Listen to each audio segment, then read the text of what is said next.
Hello, this is Chef John from foodwishes.com with Yuca fries. That's right, I am very excited to show you how to make crispy fried yuca roots, which is usually presented as a healthier alternative to a fried potato, which I guess is true because it does have more fiber and a relatively low glycemic index. But even so, I don't really like that spin, because it kind of makes it sound like we're settling for something that isn't as good as fried potatoes, which is absolutely not the case.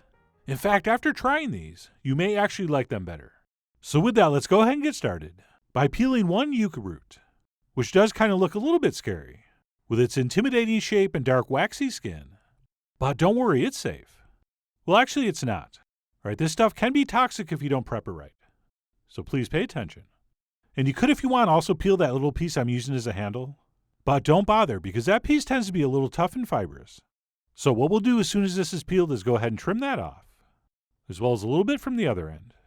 At which point we'll start cutting our fries, which we'll start by dividing this into 3 pieces, or I guess 2 if you want them longer. And then what we'll do once we have that sectioned is turn a piece up on its end like this and very carefully split it in half. And then once halved, we'll cut each of those pieces in half to make quarters. And we really do want to be careful here, since these things have a very similar texture to a sweet potato, and that they're very dense and brittle. So make sure your fingers are out of the way, and you're pretty sure where that knife blade is going before you apply a lot of pressure. Oh, and this would probably be a great time to tell you not to eat these raw. Alright, due to some cyanide-related issues, these do need to be boiled before they're safe to eat. And even though you'd probably have to eat a lot of it for it to be a problem, when it comes to cyanide poisoning, let's err on the side of caution. But anyway, we will slowly but surely and very safely go ahead and cut those up. At which point we can add those to some cold fresh water in a saucepan, along with a nice big spoon of salt. And once that's set, we will head to the stove, where we're going to bring this up to a boil over high heat. And once that water does come to a boil, what we want to do is back our heat down to medium, and cook our yuca for about 5 or 6 or 7 minutes, or until it's just barely tender. Okay, obviously it's going to depend on how big you cut your pieces, which by the way is why we want to get them as uniform as possible. And of course, we never guess in the kitchen, unless we have to. So we will definitely want to test those with the tip of a knife. And please note I said until just barely tender, not until soft and mushy. So right here I determined mine were perfect.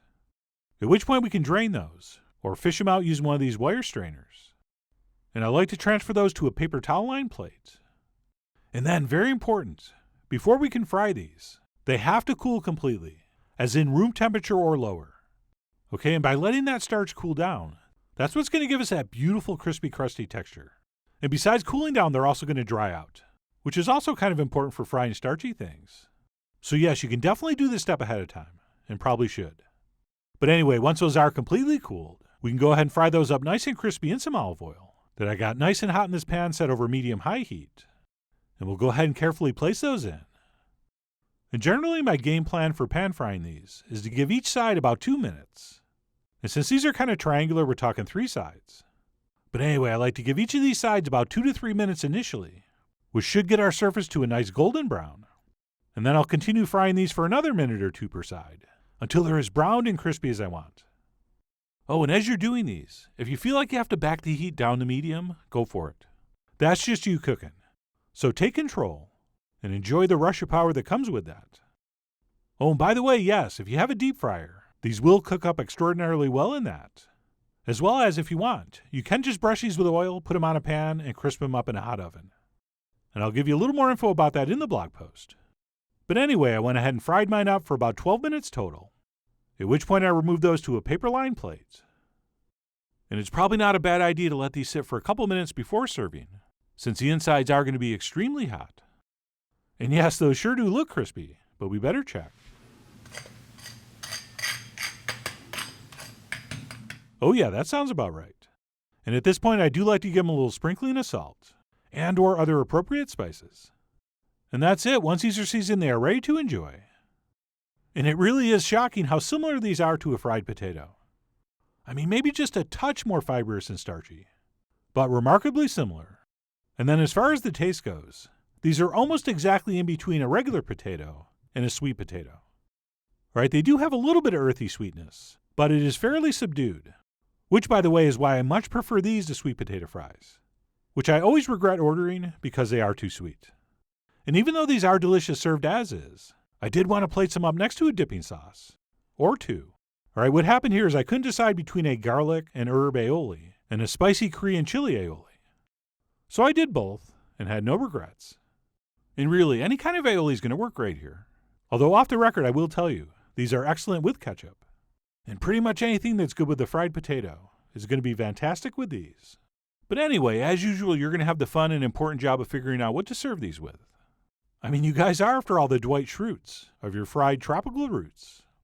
Oh, and one last thing before we sign off. If you cut these pieces smaller and then fry them, they make an incredible breakfast potato-like side dish.